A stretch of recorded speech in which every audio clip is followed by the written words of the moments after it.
नमस्कार, आपके साथ मैं हूं विद्यानाथ झा और दमदार 10 में आपका स्वागत है। दमदार 10 में सबसे पहले बात उस पंजाब की जहां की राजनीति बड़ी तेजी से बदल रही है। कांग्रेस में सिद्धू संकट के बीच घमासान मचा है। G23 के नेताओं ने सोनिया गांधी से कांग्रेस वर्किंग कमेटी की बैठक बुलाने की मांग की, तो उधर पंजाब के कैप्टन ने आज दिल्ली में सबको हैरान कर दिया। कैप्टन अमरिंदर सिंह ने आज दिल्ली में गृह मंत्री अमित शाह के आवास पर जाकर मुलाकात की। करीब 45 मिनट की मुलाकात के बाद कैप्टन अमरिंदर सिंह ने ट्वीट करके लिखा, दिल्ली में केंद्रीय गृह मंत्री अमित शाह से मुलाकात हुई, कृषि कानूनों के खिलाफ लंबे समय तक किसानों के आंदोलन पर चर्चा की और कानूनों को रद्द करने के साथ इसका तत्काल हल करने का आग्रह किया।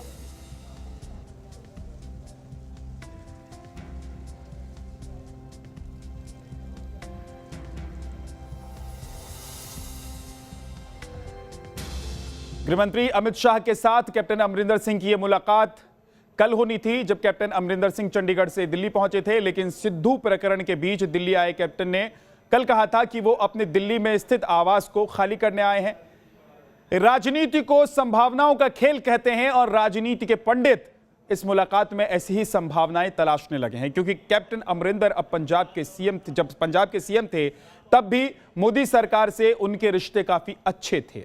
अगर मौजूदा हालात में कैप्टन केंद्र सरकार को कृषि कानून वापस लेने के लिए राजी कर लेते हैं तो पंजाब के साथ साथ पूरे देश की राजनीतिक परिस्थिति बदल सकती है। अगर कृषि कानून वापस हो जाए और कैप्टन बीजेपी में शामिल हो जाएं तो कांग्रेस के लिए पंजाब में परिस्थितियां पूरी तरह से बदल जाएंगी। हालांकि यह सिर्फ कयास भर है, जिसे लेकर दिल्ली में चर्चा तेज है।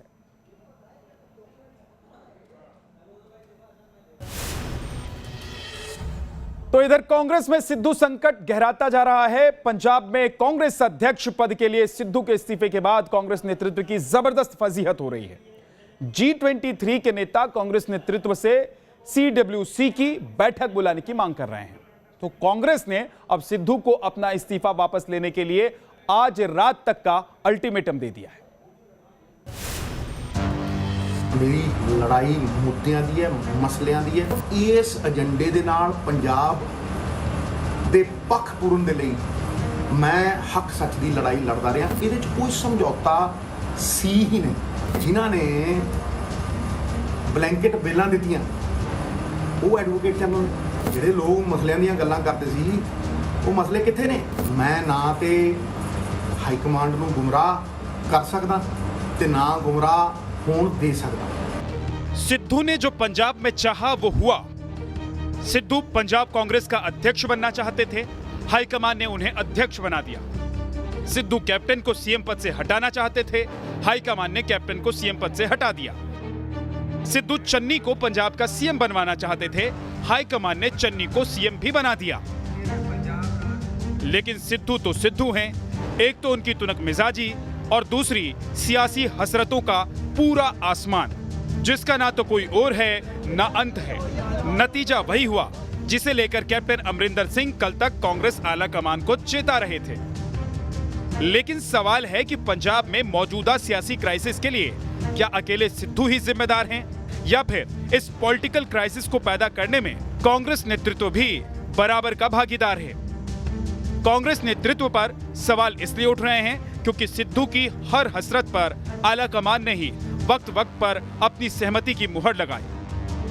पंजाब में वो सब होता गया जिसकी चाहत सिद्धू रखते थे। नतीजा ये हुआ कि सिद्धू नए सीएम बनने के बावजूद खुद को पंजाब का सुपर सीएम समझने लगे, और जब उनकी ख्वाहिशों का दायरा टूटा तो आला कमान ने सिद्धू को उनकी सियासी हैसियत और दायरा दोनों समझा दिया। दागी लीडरां ਤੇ ਦਾਗੀ ਅਫਸਰਾਂ ਦਾ ਸਿਸਟਮ ਤਾਂ ਭੰਨਿਆ ਸੀ। ਦੁਬਾਰਾ ਉਹਨਾਂ ਨੂੰ ਲਿਆ ਕੇ ਉਹੀ ਸਿਸਟਮ ਖੜਾ ਨਹੀਂ ਕੀਤਾ ਜਾ ਸਕਦਾ। ਮੈਂ ਇਹਦਾ ਵਿਰੋਧ ਕਰਦਾ। ਨੰਬਰ 2, ਮਾਵਾਂ ਦੀਆਂ ਕੁੱਖਾਂ ਰੋਲਣ ਵਾਲੇ ਸਭ ਤੋਂ ਵੱਡਾ ਮੁੱਦਾ ਜਿਹੜਾ ਸੀਗਾ, ਜਿਨ੍ਹਾਂ ਲੋਕਾਂ ਨੇ ਵੱਡੇ ਅਫਸਰਾਂ ਦਾ ਦਾਇਿਤਵ ਨਿਭਾਉਂਦੇ ਹੋਏ ਉਹਨਾਂ ਲੋਕਾਂ ਨੂੰ ਪ੍ਰੋਟੈਕਸ਼ਨ ਦਿੱਤੀ, ਸੁਰੱਖਿਆ ਕਵਚ ਪਾਏ, ਜਿਨ੍ਹਾਂ ਨੇ ਮਾਵਾਂ ਦੀਆਂ ਕੁੱਖਾਂ ਰੋਲਤੀਆਂ, ਉਹਨਾਂ ਨੂੰ ਪਹਿਰੇਦਾਰ ਨਹੀਂ ਬਣਾਇਆ ਜਾ ਸਕਦਾ। ਮੈਂ ਤੇ ਅੜੂ ਤੇ लड़ू, जानता सब कुछ जान। मतलब पहले तो आला कमान ने सिद्धू की चाहतों को हवा दी और फिर सिद्धू ने उड़ान भरी तो आला कमान ही सिद्धू के पर कतरने में लग गया। हमारे लोग हमें छोड़ के जा रहे हैं, तो सवाल उठता यह है कि क्यों जा रहे हैं लोग। इतना तो जरूर कह सकते हैं कि उनकी निंदा भी कर सकते हैं कि क्यों पार्टी छोड़ के चले गए, लेकिन शायद हमें यह भी सोचना होगा, खुद से पूछना होगा, हो सकता है हमारी भी शायद कोई गलती रही हो। और मैं तो ये भी कहूंगा कि जो कांग्रेसमैन हमें छोड़ के चले गए वो वापस आए। मुझे इस बात को कहने में कोई संकोच नहीं है कि जिन लोगों को जिम्मेदारी दी गई थी वो पंजाब की जो संवेदनशीलता है कि अगर पंजाब में अस्थिरता होती है तो सबसे ज़्यादा खुशी पाकिस्तान की जो डीप स्टेट है, आईएसआई है, उन लोगों को होती है कि हमको शायद फिर एक मौका मिल जाएगा अपने मंसूबों को अंजाम देने का। जब कहीं भी नेतृत्व का बदलाव आता है, नए लोग आते हैं, तो पार्टी की जो सीनियर लीडरशिप है, जो स्थानीय एआईसीसी के लोग हैं, जो ऑब्जर्वर जाते हैं, जो आते हैं, इन लोगों का काम होता है कि जो चेंज है उसको मैनेज करें। तो ये सब काम अगर आप नहीं करेंगे और केवल चेंज करके चले आएंगे, उसको मैनेज नहीं करेंगे, बदलाव का नियोजन नहीं करेंगे, तो फिर इस तरह की दिक्कतें आती हैं, खासकर अगर आपके पास सिद्धू जैसा वॉलेटाइल आदमी हो। कांग्रेस के अंदर आला कमान के खिलाफ उठी ये आवाज और बुलंद हो सकती है, क्योंकि पंजाब को लेकर आला कमान ने जो रणनीति अपनाई वो अंजाम तक पहुंचने से पहले ही फेल हो गई। पंजाब में चुनाव सिर पर है और चुनाव से ठीक पहले नेतृत्व के फैसलों को लेकर पार्टी के अंदर ही सिरफुटअव्वल शुरू हो गई है। पार्टी के असंतुष्टों का ग्रुप 23 भी आला कमान के खिलाफ पूरी तरह से एक्टिव हो गया है। G23 के सदस्य और कांग्रेस के सीनियर नेता गुलाम नबी आजाद ने सोनिया गांधी को चिट्ठी लिखी है। इस चिट्ठी में उन्होंने जल्द से जल्द कांग्रेस वर्किंग कमेटी की बैठक बुलाने की मांग की है। एक बात तो स्पष्ट है, हम जी हजूर 23 नहीं है, ये तो बात स्पष्ट है, ठीक है ना। हम अपनी बात रखेंगे और रखते जाएंगे, और जो अपनी मांगे हैं वो हम दोहराएंगे। ये तो साफ जाहिर है कि कांग्रेस का कोई अभी इलेक्टेड प्रेसिडेंट नहीं है, लेकिन फिर भी निर्णय तो कोई ले ही रहे हैं। कांग्रेस के सूत्र बताते हैं कि सिद्धू को लेकर दिक्कतें इसलिए भी शुरू हुई हैं क्योंकि सिद्धू को लेकर हाल के दिनों में जो फैसले किए गए उनका केंद्र अलग अलग रहा। मतलब सिद्धू को पंजाब का अध्यक्ष बनवाने में राहुल गांधी और प्रियंका गांधी की बड़ी भूमिका रही, जबकि सीएम पद से कैप्टन अमरिंदर सिंह को हटवाने में सोनिया गांधी की ओर से फैसला लिया गया। मतलब आला कमान के नाम पर पार्टी के अंदर 3 अलग अलग पावर सेंटर सिद्धू को लेकर फैसले लेते रहे, जो अब मिसफायर कर रहा है। उसूलों पे आंच आए तो टकराना जरूरी है, और जिंदा हो तो जिंदा नजर आना जरूरी है। ये मेरा बुजुर्ग लाहौर 'ਚ ਜਦੋਂ ਅੰਗਰੇਜ਼ਾਂ ਦੇ ਖਿਲਾਫ ਲੜਦਾ ਸੀ ਨਾ, ਉਦੋਂ ਨਾਰਾ ਬੁਲੰਦ ਸੀ, ਮੇਰੀ ਰੂਹ ਦੀ ਆਵਾਜ਼। ਪੰਜਾਬ ਦੀ ਪ੍ਰਗਤੀ, ਪੰਜਾਬ ਨੂੰ ਜਿਤਾਉਣ ਦੇ ਲਈ ਕੋਈ ਸਮਝੌਤਾ ਨਹੀਂ ਪਰ। सबसे पहले ये समझिए कि सिद्धू की डिमांड्स हैं क्या, जिसके पूरा ना होने तक ना तो उनकी नाराजगी दूर होगी और ना ही वो इस्तीफा वापस लेंगे। सिद्धू राणा गुरजीत सिंह को पंजाब कैबिनेट से हटाना चाहते हैं क्योंकि राणा गुरजीत सिंह पर खनन घोटाले में शामिल होने का आरोप है। सिद्धू डीजीपी प्रीत सिंह सहोता को हटाने की मांग पर अड़े हैं। आईपीएस सहोता ने ही बादल सरकार के दौरान हुए फायरिंग मामले की जांच करने वाली कमेटी की अगुवाई की थी। इसके अलावा Sidhu advocate general APS Deol को भी हटाना चाहते हैं क्योंकि देओल कोटकपुरा गोलीकांड में आरोपियों के वकील रहे थे। मेरी लड़ाई मुद्दों की है, मसलों की है और पंजाब पक्षी एक एजेंडे की है जिहदे ते मैं बहुत देर दा खड़ा रहा, और इस एजेंडे दे नाल पंजाब दे पक्ष पूरन दे लई मैं हक सच की लड़ाई लड़दा रहा। इहदे च कोई समझौता सी ही नहीं, इहदे च अहुदियां दा कोई मायना सी ही नहीं। ये मेरा फर्ज सी, मेरा धर्म सी। ये मेरे प्यो ने एक ही गल दसी है कि जदों किते भी द्वंद होवे सच की राह ते तुर ते मॉरल अथॉरिटी रख के नैतिकता दे नाल कोई समझौता नहीं, ताही आवाज दे विच फल आए। सिद्धू को जो कहना था उन्होंने करीब 4.5 मिनट के इस वीडियो संदेश में कह डाला, लेकिन सवाल है अब आगे क्या? सिद्धू की मांगे मानी जाएंगी या फिर पंजाब में कांग्रेस की क्राइसिस वाली पिक्चर में अभी क्लाइमेक्स बाकी है? कांग्रेस सूत्रों के मुताबिक सिद्धू के इस्तीफे के फैसले से आलाकमान नाराज है। आलाकमान ने सिद्धू को बुधवार रात तक का वक्त दिया है। ताकि वो अपना इस्तीफा वापस ले लें। आला कमान ना तो सिद्धू को मनाएगा और ना ही उनकी मांगों को मानेगा। कांग्रेस नेतृत्व ने सिद्धू के पर कतरने तभी शुरू कर दिए थे जब कांग्रेस नेतृत्व ने चन्नी को सीएम बनाने का फैसला किया था। पहले मंत्रिमंडल गठन में कई चेहरों को लेकर सिद्धू की नहीं चली और फिर उसके बाद सिद्धू की सहमति के बिना प्रशासनिक नियुक्तियों में उनका पारा हाई कर दिया। मंत्रिमंडल गठन को लेकर राहुल गांधी ने जब चन्नी को दिल्ली बुलाया तो सिद्धू उनके साथ जाना चाहते थे, लेकिन पार्टी हाईकमान ने सिद्धू को मना करके सिर्फ चन्नी को दिल्ली बुलाया। आखिरी बैठक में सिद्धू की दी गई लिस्ट को बदल दी गई। सिद्धू के विरोध के बावजूद सुखजिंदर सिंह रंधावा को गृह विभाग दिया गया। सिद्धू राणा गुरजीत सिंह, ब्रह्म मोहिंद्रा और विजय इंदर सिंगला को दोबारा मंत्री बनने नहीं देना चाहते थे। इस मामले में भी उनकी नहीं चली, तीनों को फिर से मंत्री बना दिया गया। चन्नी के मुख्यमंत्री बनने के बाद से सिद्धू ये जताने लगे कि चन्नी उनके कहने पर चलेंगे। सार्वजनिक मौकों पर जिस तरीके से चन्नी के ऊपर सिद्धू हावी नजर आए, ये बात पार्टी आलाकमान को पसंद नहीं आया। पंजाब की कमान चरणजीत सिंह चन्नी को सौंपे जाने के फैसले को सिद्धू ने अपनी जीत की तरह दिखाया। खुद को सुपर सीएम की तरह प्रोजेक्ट करते हुए सिद्धू चन्नी के कंधे पर हाथ रखकर कई जगह चलते हुए देखे गए, लेकिन चन्नी ने मंत्री पद और अफसरों की तैनाती के मुद्दे पर सिद्धू की चलने नहीं दी। वो हेड होता है, तो हेड ने परिवार में बैठकर अपनी मजबूती से बात रखकर अपनी बातों को आगे लेकर आना होता है। सो मैंने आज भी सिद्धू साहब से टेलीफोन पे बात की है कि पार्टी सुप्रीम होती है, सरकार पार्टी की आइडियोलॉजी को मानती है और उसके ऊपर चलती है। आप आओ, बैठकर बात करो, जिस तरीके से आपको कोई गलतियां लग रही हैं वो पहले भी आप कर सकते थे, आप भी कर सकते थे। कोई बंदे सब दो लगाया, कोई दो मेंबर। कांग्रेस नेतृत्व पर सिर्फ सवाल सिद्धू और कैप्टन प्रकरण के चलते नहीं उठ रहे हैं, बल्कि बीते कुछ वक्त के दौरान नेतृत्व पर सवाल उठाकर कांग्रेस के कई दिग्गज पार्टी से किनारा कर चुके हैं। इसमें पहला नाम है ज्योतिरादित्य सिंधिया का। असम के सिलचर से सांसद रही सुष्मिता देव, यूपी के कांग्रेस का बड़ा चेहरा रहे जितिन प्रसाद। जबकि पार्टी में रहते हुए कई बड़े नेताओं ने तो कांग्रेस नेतृत्व के खिलाफ G23 नाम का मोर्चा ही बना लिया।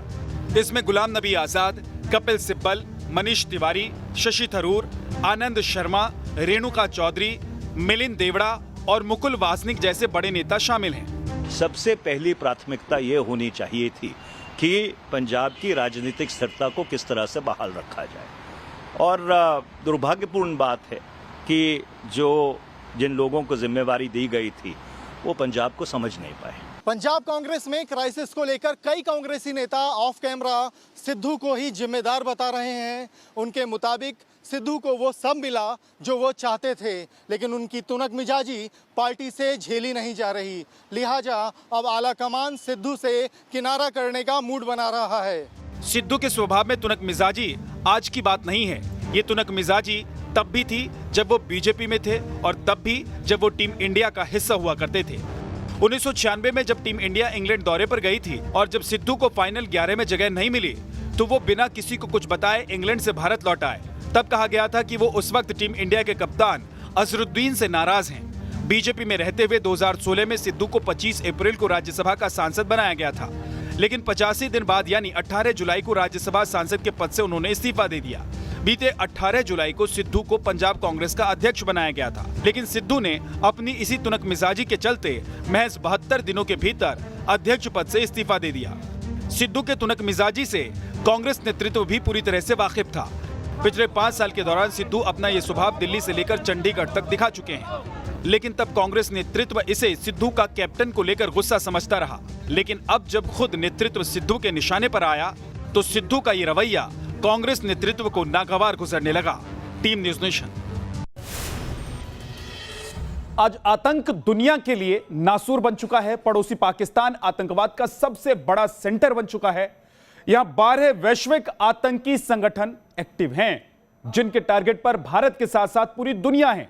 यहां सैकड़ों टेरर कैंप चल रहे हैं और उससे निकलने वाले आतंकी दुनिया को जख्म दे रहे हैं। भारत हमेशा से पाकिस्तान की आतंकी करतूतों का सबूत दुनिया को दिखाता रहा है। अब तो अमेरिकी कांग्रेस ने भी पाकिस्तान को आतंकियों की सबसे महफूज पनाहगार करार दे दिया है।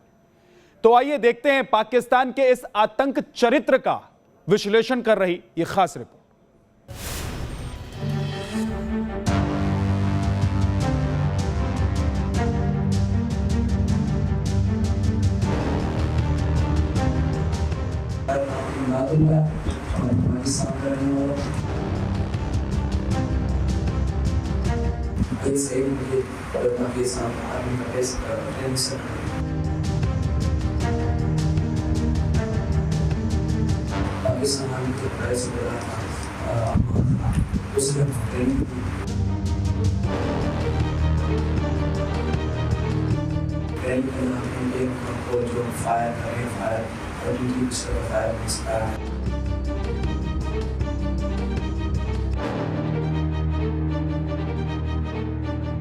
अली बाबर पात्रा टेरिस्तान बन चुके पाकिस्तान की आतंकी फैक्ट्री का जीता जागता सबूत, जिसके कबूलनामे को पूरी दुनिया देख रही है कि कैसे बाजवा और इमरान की नापाक टेरर फैक्ट्री से निकलकर ये दहशतगर्द हिंदुस्तान को लहूलुहान करने आया था।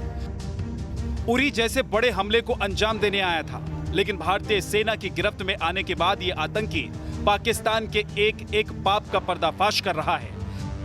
बता रहा है कि कैसे पाकिस्तानी फौज, आईएसआई और आतंक के आका हिंदुस्तान के खिलाफ लगातार नई नई साजिशें रच रहे हैं। यह खुलासा पहली बार नहीं हो रहा है कि पाकिस्तान आतंकियों की पनाहगाह है। हिंदुस्तान हमेशा से पाकिस्तान के आतंकी चेहरे को बेनकाब करता रहा है, इसके सबूत भी देता रहा है। हर देश एक ही देश को गुनहगार मानता है। सवाल सिर्फ भारत का नहीं है, यही एक देश है जो चारों तरफ आतंकवाद को एक्सपोर्ट करने में लगा हुआ है। जब भी आतंकवाद की घटनाओं की खबर आती है तो थोड़े दिन में ये भी खबर आती है कि आतंकवादी या तो इस देश से गया था या तो आतंकवादी घटना करने के बाद ओसामा बिन लादेन की तरह उस देश में आकर के बसा था, वही उसका आश्रय स्थान बना था। अब एक बार फिर पाकिस्तान बेनकाब हो चुका है। आतंक पर पाकिस्तान के डबल गेम का एक बार फिर से खुलासा हो गया है और अब तो उस पर अमेरिका की मुहर भी लग चुकी है। अमेरिका ने भी पाकिस्तान को आतंकियों का सेफ हाउस करार दिया है। पाकिस्तान आतंकवाद को बढ़ावा देता है, ये जग जाहिर है, लेकिन वो एक दो नहीं बल्कि पूरे 12 विदेशी आतंकी संगठनों को पनाह दे रहा है। अब ये बात भी खुलकर सामने आ चुकी है। आतंकवाद पर अमेरिकी कांग्रेस की हालिया रिपोर्ट में ये खुलासा हुआ है। कांग्रेशनल रिसर्च सर्विस की इस रिपोर्ट से यह खुलासा हुआ है कि भारत के खिलाफ जहर उगलने वाला पाकिस्तान 12 ग्लोबल आतंकी संगठनों की सुरक्षित पनाहगाह है। इसमें से 5 आतंकी संगठन भारत को निशाना बनाने की फिराक में रहते हैं। अमेरिकी कांग्रेस के इस खुलासे ने एक बार फिर भारत के दावे को पुख्ता कर दिया है कि पाकिस्तान किस तरह अपने यहाँ आतंकियों को पाल पोस रहा है और भारत के खिलाफ उनका इस्तेमाल भी कर रहा है। ये अली बाबर जो पकड़ा गया है, उरी अटैक दोहराने के इंटेंशन के साथ, वो भी जो उसने कन्फेशन दिया है वो भी ये बताता है कि पाकिस्तान में रिक्रूटमेंट हो रही है, ट्रेनिंग हो रही है, पाकिस्तान आर्मी ट्रेनिंग कर रही है टेररिस्ट को कश्मीर में भेजने के लिए, और जब तक पाकिस्तान में सैंक्शन नहीं लगेगा ये पाकिस्तान की हरकतें बंद नहीं होने वाली। सीआरएस की ये रिपोर्ट अमेरिका में हुई क्वाड मीटिंग वाले दिन सामने आई थी। ठीक उसी वक्त अमेरिकी उपराष्ट्रपति कमला हैरिस ने भी पाकिस्तान को आतंकियों का ठिकाना और सुरक्षा के लिए खतरा बता दिया था। In that context, when the issue of terrorism came up, the Vice President Suomoto referred to Pakistan's role in that regard. She said that there were terror groups that were working there. She asked Pakistan to take action so that these groups do not impact on US security and that of India. दुनिया की आंखों में धूल झोंकने वाले इमरान और बाजवा के आतंकिस्तान को एक बार फिर अमेरिका ने ही बेनकाब कर दिया है। जिस तरह से पाकिस्तानी प्रधानमंत्री इमरान खान आतंकी तालिबानियों के ब्रांड एम्बेसडर बनकर घूम रहे हैं, उससे भी दुनिया के सामने पाकिस्तान का आतंकी चेहरा सामने आ चुका है। हाल ही में संयुक्त राष्ट्र संघ में भारत की राजनयिक स्नेहा दुबे ने भी आतंकवाद पर पाकिस्तान की पोल खोल कर रख दी थी। Member states are aware that Pakistan has an established history and policy of harboring, aiding, and actively supporting terrorists. This is a country which has been globally recognized as one openly supporting, training, financing, and arming terrorists as a matter of state policy. It holds the ignoble record of hosting the largest number of terrorists proscribed by the UN Security Council. पहले संयुक्त राष्ट्र में भारत ने पाकिस्तान में आतंकियों को पनाह देने के सबूत पेश किए। इसके बाद एबटाबाद से ओसामा के पकड़े जाने का मुद्दा उठाकर पाकिस्तान के तार सीधे आतंकियों से जुड़े होने की बात कह दी। अब भारत के इन आरोपों की पुष्टि अमेरिकी कांग्रेस की रिपोर्ट्स में भी कर दी गई है। अमेरिकी कांग्रेस की रिपोर्ट को देखें तो पाकिस्तान से ऑपरेट हो रहे आतंकी संगठनों को उनके टारगेट के हिसाब से अलग अलग कैटेगरी में बांटा गया है। कुछ आतंकी संगठन की जिम्मेदारी दुनिया में इस्लाम के नाम पर आतंकी घटनाओं को अंजाम देना है, तो कुछ संगठनों के पास अफगानिस्तान की जिम्मेदारी है। 5 आतंकी संगठनों के पास भारत और कश्मीर में हमले का जिम्मा है। वहीं 2 आतंकी संगठनों को शिया मुसलमानों को टारगेट करने का टास्क मिला है। आतंकी संगठनों के टास्क को देखें तो लगता है कि इमरान और बाजवा की आतंकी टीम ने दहशतगर्दी का मंत्रालय बना रखा है। कांग्रेसियल रिपोर्ट सर्विस की जो फाइंडिंग्स निकली हैं वो ये साफ इंडिकेट कर रही है कि पाकिस्तान में 12 टेररिस्ट ऑर्गेनाइजेशंस का गढ़ बन चुका है। ये जो कांग्रेस रिसर्च रिपोर्ट्स होती हैं ये काफ़ी रिलायबल है, रिसर्च पे हैं और ये फैक्चुअल डाटा सामने रखती है।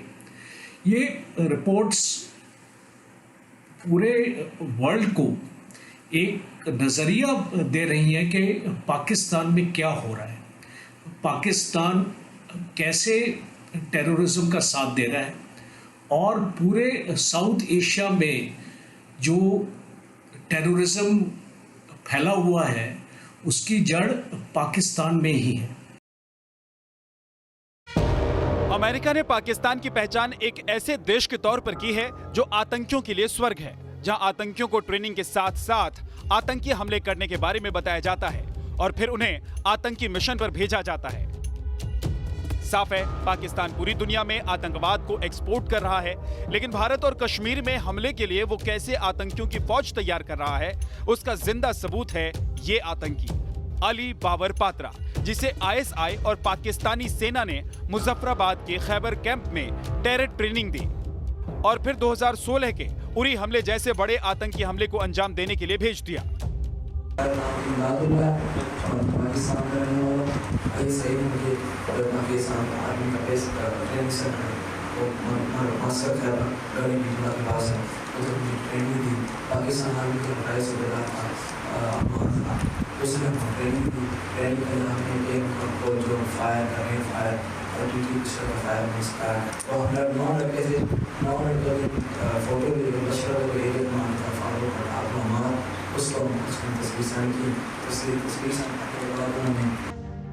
सुना आपने अली बाबर किस तरह आतंकी बना और कैसे भारत में तबाही मचाना चाहता था।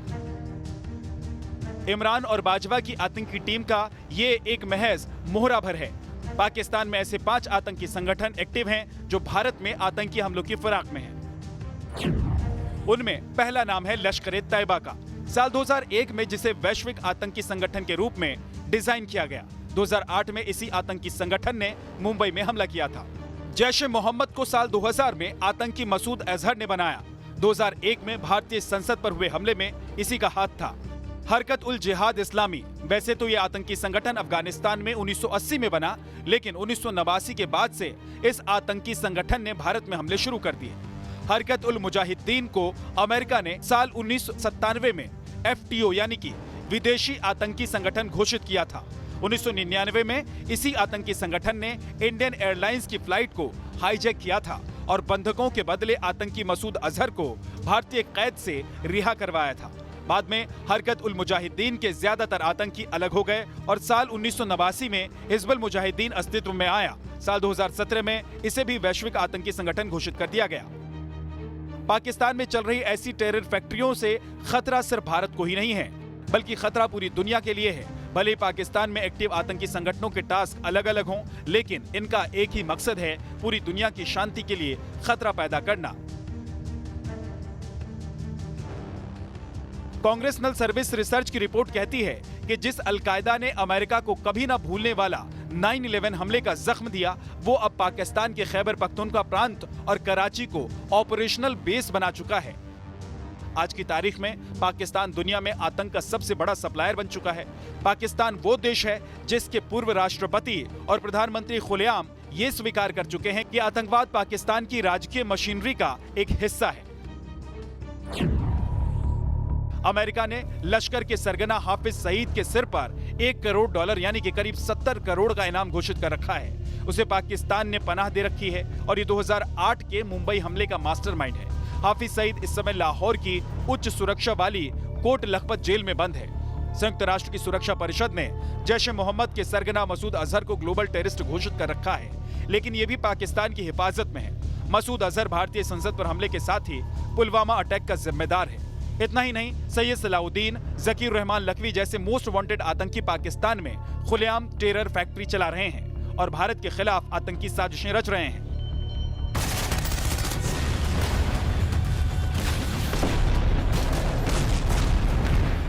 लेकिन भारतीय सेना भी पाकिस्तान की आतंकी फैक्ट्रियों को नेस्तनाबूद करने के साथ ही उसके पोसे पाले गए दहशतगर्दों को सीधे जहन्नुम पहुंचा रही है।